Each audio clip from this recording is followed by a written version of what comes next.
School छात्र छात्री आसी खुशी खबर।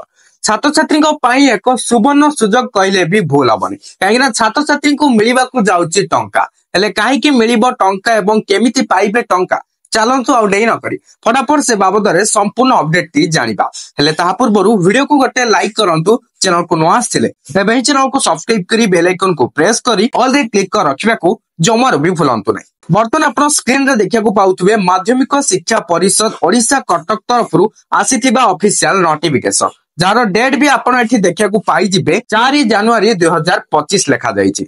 पठाणी सामंत गणित मेधावती परीक्षा 2024 पई आसीछि एई नोटिफिकेशन। एतिकेरो वीडियो को कट करंतु नै काहे कि ना आपण माने जानिथिबे मेधावृत्ति माने स्कॉलरशिप एई वर्ड हि आपण बुझी पाउथबे स्कॉलरशिप माने कोन जेउठारे स्कॉलरशिप वर्ड ता उठिला सेठु आपण बुझी जिबे जे स्कॉलरशिप माने टंका मिलिबो तो एटा होची स्कॉलरशिप एग्जामिनेशन माने मेधावृत्ति परीक्षा जदि आपण ए स्कॉलरशिप एग्जाम बा मेधावृत्ति परीक्षा को दे क्वालिफाई करि जाउछंती एवं सही टॉप लिस्ट भितरे आसी जाउछंती ताहाले आपण को मिलिबो टंका।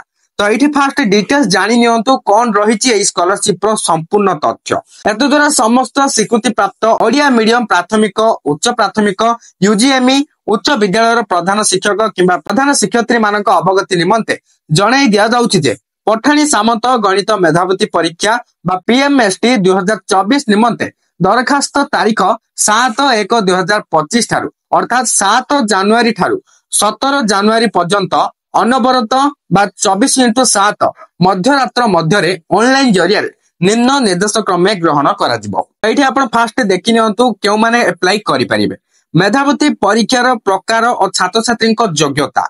फास्ट देखो स्टेज 1 केवल षष्ठ श्रेणी रे अध्ययन करुवा छात्र छात्री निमंते उद्दिष्ट।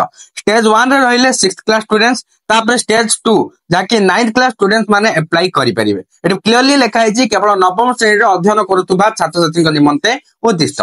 तो स्टेज 1 और स्टेज 2 दुईटा रही जदि आपण षष्ठ श्रेणी रे पढुचंती किंबा नवम श्रेणी रे पढुचंती ताले आपण ए स्कॉलरशिप एग्जामिनेशन देबा पई एलिजिबल आउ आपण अप्लाई भी करि परिबे। एबे आपण भाबुतबे किपरि आवेदन करिवे ता भी एठारे क्लियरली मेंशन रही केवल ऑनलाइन जरिया ही अप्लाई करि हबो।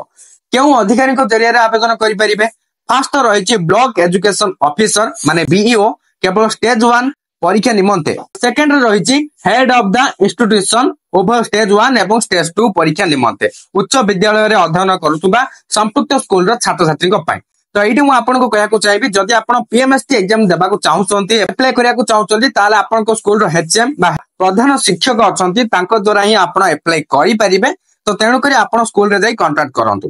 तो मन रखु आपको कौन भी टंका देवार ना कहीं क्लियरली कहुई कौन परीक्षा फीस दाखल करने को पड़ो ना मैं कौन प्रकार फीस लगे मेधावती परीक्षार धार्य तारीख परवर्ती विज्ञप्ति जरिया जणाई दिया मेधावती परीक्षा तारीख एपर्यंत एनाउंस होनी किंतु परवर्ती नोटिफिकेशन जणाई दिया बोली एठारे मेंशन रही। तो जितेबाला भी आगक नुआ नुआ अपडेट आसो मुझे तो जनईदेवी किंतु बर्तमान भिडियोटा को शेयर कर समस्त पाखे अपडेट को पहुंचे दिंतु।